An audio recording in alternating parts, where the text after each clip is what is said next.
اندر جو سب سے زیادہ عذاب ہے اور آگ ہے وہ مسلمان بے نمازی عورت اور مرد کے لیے بنایا گیا ہے۔ مسلمان ہونا آسان نہیں ہے، اور اگر اللہ و رسول کی فرما برداری پر اتر جائے، اللہ و رسول کی بات کو ماننا شروع کر دے تو پھر کوئی مشکل کام بھی نہیں ہے، ورنہ بے نمازی ہو کے اگر مر گئے تو دوزخ میں سب سے زیادہ جو عذاب ہوگا وہ بے نمازی مرد اور عورت پر ہوگا۔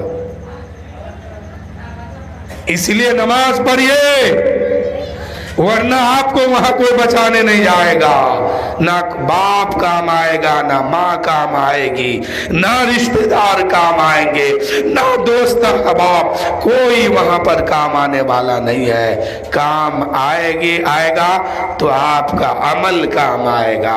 نماز پڑھ کے جاؤ گے، قبر کی دنیا میں پہنچو گے، یہی نماز روشنی کا کام کرے گی اور عذاب کو یہی نماز دور کر دے گی۔ تو میرے دوستو، ہر حال میں، جس حال میں آپ ہیں، جہاں پر ہیں، پاک صاف ہیں، وضو بنائیے، نماز میں کھڑے ہو جائیے۔ نماز مومنوں کی معراج ہے۔ اللہ کے نبی صلی اللہ علیہ وآلہ وسلم معراج میں گئے تو میرے آقا جتنا اوپر جاتے گئے یہ ان کی معراج ہے، اور بندے مومن میرے نبی کی امت جتنا نیچے جاتے جائیں گے یہ ان کی معراج ہے۔ اللہ کے رسول آسمانوں کا سفر کرتے ہیں، جتنا اوپر گئے اتنا خدا سے قریب ہوتے گئے، لیکن مسلمان میرے نبی کی امت نماز کی حالت میں جتنا نیچے جائیں گے اتنا اللہ سے قریب ہوتے جائیں گے۔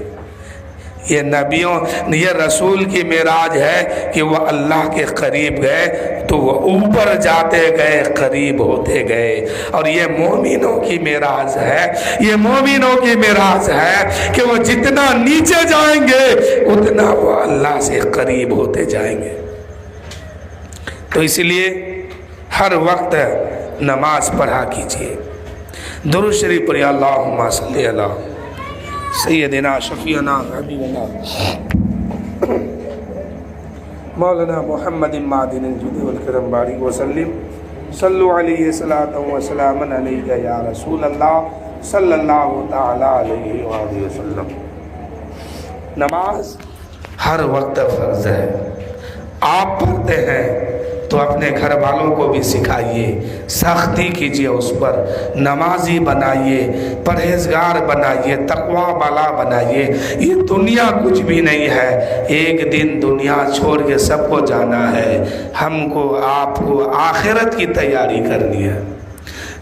کچھ لوگ تو بہانہ بناتے ہیں کہ میرے گھٹنے میں درد ہے، یہ اکثر موٹے لوگ بناتے ہیں۔ جو لوگ زیادہ موٹا ہوتا ہے نا وہ لوگ بہانہ بناتا ہے کہ گھٹنا درد کر رہا ہے، اب فرشتہ جب وہ مارے گا تو پورا بدن درد کرے گا۔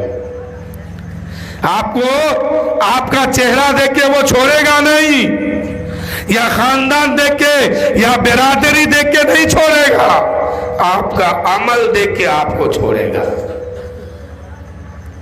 آپ کا عمل صحیح ہوگا وہاں بچائے جائیں گے، نہیں صحیح ہوگا تو یہاں گھٹنا درد کر رہا ہے وہاں پورا جسم درد کرے گا۔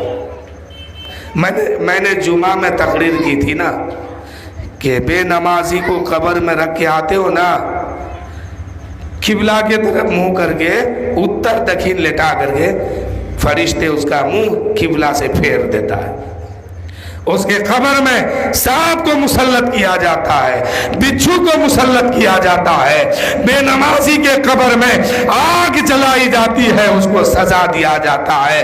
آج جو یہاں بہانہ کرتے ہو، گھٹنا درد کرتا ہے، کمر درد کرتا ہے، جھکا نہیں جاتا ہے نماز میں، بیٹھا نہیں جاتا ہے نماز میں، پھر فرشتے ایسے بیٹھا دیں گے آپ کو کہ پھر اٹھنے کے قابل نہیں بچیں گے۔ اس لیے یہ بہانہ چھوڑیے، میں کسی کو اکیلے نہیں، سر عام سب کے لیے میں تقریر کر رہا ہوں، یہ پوری قوم کے لیے کہہ رہا ہوں کہ یہ بہانہ بنانا چھوڑیے۔ بہت سارے لوگ بہانہ بناتے ہیں۔ جو لوگ دبلا پتلا ہوتا ہے نا، جو لوگ دبلا پتلا ہوتا ہے یہ بہانہ بناتا ہے کہ کمر درد کر رہا ہے، اور جو لوگ موٹا تازہ ہوتا ہے یہ بہانہ بناتا ہے کہ گھٹنا درد کر رہا ہے۔ تو میرے دوستو، اگر فرشتوں کے مار سے بچنا ہے، عذاب دوزخ سے بچنا ہے، یہاں گھٹنا اور کمر مت دیکھیے، اللہ کی بارگاہ میں سجدہ کر دیجئے تاکہ یہاں بھی آپ نیک بن جائیں گے، وہاں بھی بچا لیے جائیں گے۔ یہی نماز آپ کو بچائے گی۔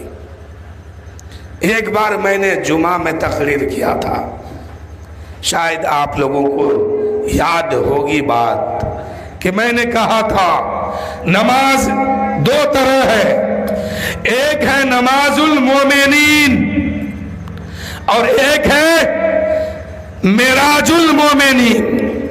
میں نے اس کی تفسیر بھی بتایا تھا، وقت نہیں ہے، میں دونوں بات کو پھر صرف دوہرا دیتا ہوں۔ نماز میں جو بندہ اللہ سے استغفار کرے، دعا کرے کہ مولا مجھے بخش دے، اس کو نماز المومنین کہا جاتا ہے۔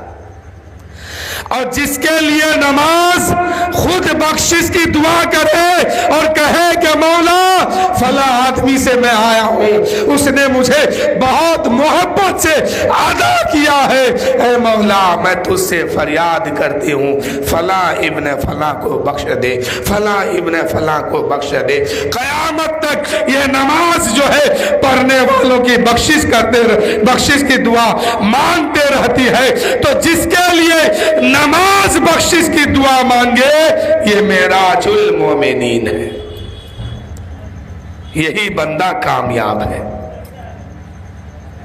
بہت سارے لوگ مسجد میں جاتے ہیں، نماز میں بھی اوور ٹیک کرتے ہیں، امام ابھی رکوع میں ہے، مقتدی سجدہ میں پہنچتے ہیں، اور سوچتے کیا ہے، ارے اس کو بھی یہی آنا ہے، ہم پہلے پہنچ جاتے ہیں۔ تو نماز میں اوور ٹیک کرو گے، ایک جملے کا فرق ہوگا، نماز نہیں ہوگی۔ کچھ لوگ سوچتا ہے، میں نے کئی بار دیکھا بھی ہے، کیوں کہ امام جب رکوع میں جاتا ہے نا تو اگل بگل بھی دکھائی دیتا کہ کون کہاں ہے۔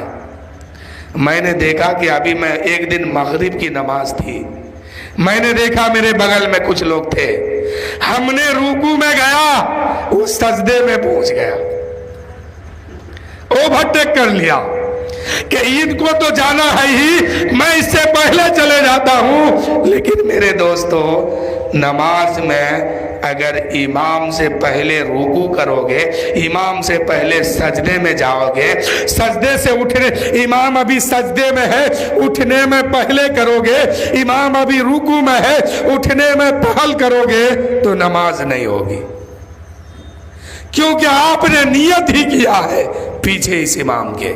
تو ہر بات آپ کو امام کے پیچھے ہی کرنا ہے، کسی بھی موڑ پر آگے نہیں بڑھنا ہے۔ بہت سارے لوگ کیا کرتے ہیں، امام ابھی سمیع اللہ لمن حمیدہ کرتا ہے، اب مقتدی کیا کرتا ہے کہ اللہ اکبر سجدہ میں پہنچ جاتا ہے۔ نہیں، ایسا نہیں ہونی چاہیے۔ اگر امام سے پہلے آپ سجدے میں گئے، آپ کی نماز خطرے میں پڑ گئی۔ تو نماز ایسی پڑھیے کہ نماز خود آپ کے لیے استغفار کرے اور قیامت تک آپ کی نماز دعا کرتے رہے کہ مولا تو نے فلاں گھر میں مجھے بھیجا تھا، فلاں کے پاس بھیجا تھا، فلاں آدمی سے میں آیا ہوں، اس نے بہت محبت سے مجھے عطا کیا ہے، مولا میں تجھ سے فریاد کرتی ہوں کہ فلاں کو بخش دے، فلاں کو بخش دے۔ یہ ایک ٹائم کی نماز ایک دن نہیں بلکہ قیامت تک فریاد کرتے رہتی ہے۔ تو جس کے لیے نماز دعا کرے وہ معراج المومنین ہے، اور جو نماز میں دعا کرے، بخشش طلب کرے، وہ مومن نماز المومنین ہوتی ہے۔ تو میرے دوستو، وقت اب ہو رہا ہے،